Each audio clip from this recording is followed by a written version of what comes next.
15 minus 5 gives us 10, and again inside the parentheses, 15 minus 5 gives us 10. In the end, 10 times 10 gives us 100, which is our final answer. But this answer is not correct because we did not follow one of the most important rules in mathematics called the order of operations. The order of operations tells us that when we face a mathematical expression, we cannot start solving it from anywhere we like. Instead, we must follow a specific order called the correct order of operations.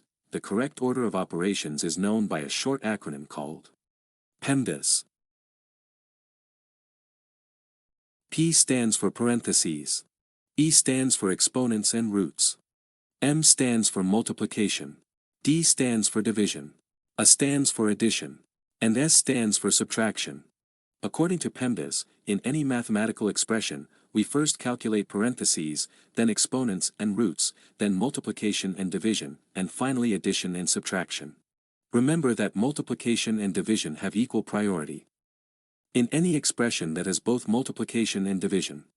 We move from left to right and perform whichever we reach first. This rule also applies to addition and subtraction. Now, with these explanations, let's solve the question from the beginning of the video. But before solving it, please like the video and subscribe to the channel, and if you have any questions, ask them in the comments. 15 minus 5 times 15 minus 5. According to PEMDAS, we first calculate inside the parentheses. 15 minus 5 gives us 10, and the expression becomes 15 minus 5 multiplied by 10. In mathematics, when a number is written next to parentheses, it means that the number is multiplied by the expression inside the parentheses. However, for simplicity, we usually do not write the multiplication sign.